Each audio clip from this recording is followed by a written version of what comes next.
Com vocês aí, o companheiro, advogado de todos aí, o movimento que temos subsidiado nas nossas lutas diversas aí, o companheiro Yuri Falcão. Seja bem-vindo aí.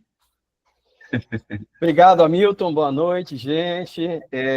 Primeiro, eu queria saudar a luta de vocês, né? A gente sempre fala, né, nesse período que acompanha, eu sou advogado do gabinete, né, do deputado Vitor Coelho, desde o tempo que era vereador, e a luta, como a gente chama das professorinhas, né, a luta de vocês é algo assim fabuloso, né? Eu sou advogado também do Movimento Sem Teto há 20 anos, mas a luta de vocês não me cansa de surpreender, e olha que a gente enfrenta a tropa de choque, faz ocupação de 2.000 famílias, mas a luta de vocês é algo sempre muito bonito, muito maravilhoso de ver, e eu, né, saldo aqui a vocês, máximo respeito, acho fantástico, e acho que vocês devem continuar firme e forte, porque, como já foi dito aqui diversas vezes, vocês estão lutando pelo mínimo, né?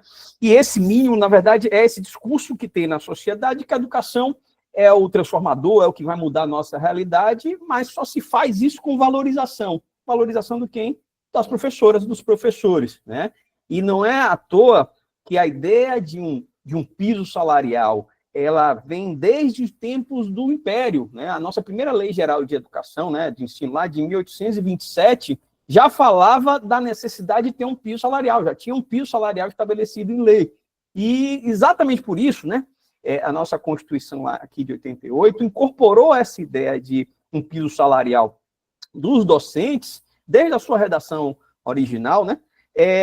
E isso transformou-se em uma das lutas mais fortes da categoria dos docentes, né? Desde lá de 94, né? O Pacto Nacional da Valorização dos Magistérios, a campanha, e até já falou, né? Denis já falou aqui, foi parte desse processo de luta, né? Toda a lei que a gente vê hoje pronta, ela não aparece de uma hora para outra, não. É todo um processo de luta muito grande para que essa lei ela venha a acontecer, e a lei do piso, né, o nascimento dela é muito longe, mas o mais formal vem de 94, né, desde 94, foram 14 anos aí de luta para chegar a essa redação da lei do piso, né, se estabeleceu lá uma possibilidade de um piso de R$300 lá em 94, e isso foi sendo discutido, foi sendo debatido. Nós tivemos uma emenda constitucional número 53 em 2006, que reafirmou e especificou a necessidade de um piso salarial no texto constitucional, né? E aí, quando a gente consegue consolidar na Constituição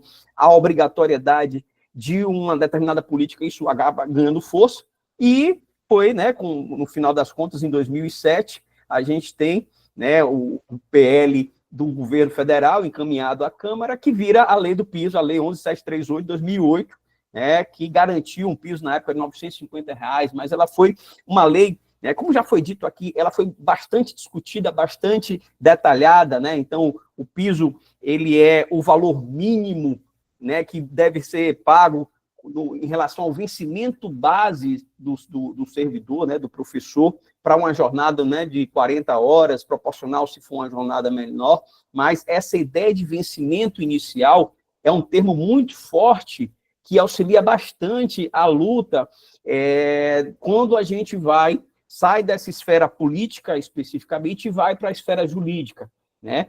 Então, essa circunstância dessa lei do piso, por conta dessas conquistas que foram feitas e da forma que ela foi elaborada com muita luta ali, você, né, vê luta consolidada na lei, permitiu que, quando ela foi submetida ao Supremo Tribunal Federal, né, e como o Marcos já disse aqui, ela foi submetida pelo menos 2 vezes em 2 grandes oportunidades, a vitória acabou sendo das trabalhadoras, dos trabalhadores, dos professores, né? Então, lá em 2011, houve o julgamento de um ADIM, número 4167, que ela debateu essa abrangência do piso, né? O piso é o vencimento inicial ou a remuneração global, né? Além disso, nessa mesma ADIM, o Supremo discutiu, ela vincula estados e municípios, e aí a decisão do STF, né, foi no sentido de que o piso, ele é o vencimento inicial da categoria, né? Ninguém pode ter com um valor mínimo recebido, né, do vencimento base, né, esse vencimento, inclusive, no singular, como está previsto em lei, que é aquele número, né, a partir do qual todas as gratificações elas incidem, esse valor não pode ser inferior ao piso. Isso já foi fechado questão em 2011 com o STF, e a Constituição diz, gente, que uma decisão do STF ela é obrigatória para todos os entes públicos. Né? Então, 2011 estabeleceu, olha, a lei do piso, ela fala do vencimento básico. E esse vencimento básico é exatamente para todos muito, né? No mínimo deve receber esse valor, e mais, ele também disse que não tinha inconstitucionalidade em relação da extensão do piso para estados e municípios, em relação à lei, a própria lei do piso. Ela não tem a inconstitucionalidade, por quê? Porque a própria Constituição estabeleceu que a União vai fazer uma lei geral em relação a essa questão.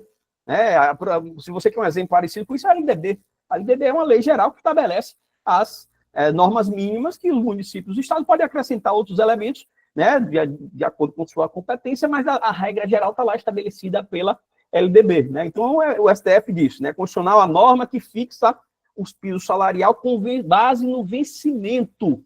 E estar vencimento no singular é fundamental. Se fosse vencimentos, era o todo, mas é no vencimento. Então, esse é um tema que já foi vencido há muito tempo, e mais, olha, para os agentes comunitários de saúde, para o pessoal da enfermagem, o STF julgou com base no salário integral, certo? Então, não poderia ter o piso somado às gratificações. Para os professores, essa foi uma vitória fabulosa, né? Foi com base no vencimento, além de estabelecer esse julgamento lá em 2011, que era, de fato, competência da União, né? E aí, essa primeira batalha gera toda uma discussão, né, a partir do momento em que há a atualização do vencimento, do valor do piso, os municípios e os estados começam a questionar o parágrafo 5º, o parágrafo único do artigo 5º da lei do piso, que define a forma de atualização do valor do piso. E aí se ingressa com a ação direta de constitucionalidade, número 4848, né, que foi julgada em 2021, que o STF também determina a constitucionalidade desse mecanismo de atualização. Ele diz, a previsão de mecanismo de atualização é uma consequência direta da existência do piso. A edição de atos normativos pelo Ministério da Educação, nacionalmente aplicáveis, objetiva uniformizar a atualização do piso nacional do magistério em todos os níveis federativos e cumprir os objetivos da Constituição Federal. Não há ausência de violação do princípio da separação de poderes e da legalidade. Ou seja, o STF já referendou que os aumentos do piso, né, os ajustes do piso, com base nas portarias do Ministério da Educação, ela é uma definição válida. Né? E a gente pensou que, com isso, as questões relacionadas aos pisos já estariam solucionadas. E eu diria que as questões mais importantes, né, as maiores questões já estão mesmo. O que a gente tem, de fato, é uma insistência no descumprimento. Né? A gente, inclusive, teve uma nova emenda constitucional que estabeleceu o novo Fundeb, a 108 de 2020, que reafirmou a exigência de lei nacional do piso dos profissionais da educação. Então, a gente tem essa obrigatoriedade dessa lei em duas normas da Constituição. Né? E a gente tem a lei do piso que, no final das contas, regulamenta isso daí. A questão é o seguinte, de fato, estados e, fundamentalmente, municípios, muitos deles não querem cumprir, né? E aí, fundamentalmente, a gente tem a atuação da Confederação Nacional dos Municípios. Eles ficam inventando teses, ficam buscando vírgulas para que não haja o cumprimento e ingressam com ações, e essas ações vão chegando no STF. Então, a gente tem pelo menos umas 3 ou 4 ações no STF que ainda discutem o piso. Né? Uma delas, que é lá no STF, cada questão ganha um número, né, um tema, o tema 1324, ele está discutindo se a revisão do salário base do professor, com base na atualização do piso fixado por portaria, ele seria válido, tendo em vista que a portaria não é lei. Né? E isso, os municípios estão dizendo que isso vai de encontro com a súmula vinculante 42, também do STF, que diz que há uma inconstitucionalidade da vinculação de aumento dos servidores com base em índices federais. Então, na visão deles, seriam duas normas que estariam conflitando entre si. Né? O estabelecimento do piso por portaria do MEC, que está previsto na lei, né, do piso, e essa súmula vinculante 42, que impediria o reajuste de servidores com base em índices federais de correção monetária. Né? Isso está para ser julgado, né? Ainda está para análise. Entretanto, na minha leitura, a ADI, né, a DIN 4848, já se manifestou expressamente sobre essa situação, né, e ela é posterior a essa súmula vinculante, que é 2015, a decisão do STF, né, que estabeleceu que o mecanismo de portaria ele deve ser seguido, ele não viola o Pacto Federativo, que é o argumento dos municípios. Isso, na minha leitura, já foi decidido. Eu espero, a gente espera, né, que o STF reafirme nessa situação que está sendo lá colocado para ele, essa jurisprudência, porque, inclusive, uma decisão em ação direta de inconstitucionalidade vale para todo mundo. Obviamente, o STF pode mudar a sua posição, mas não me parece que tenha argumentos razoáveis para isso.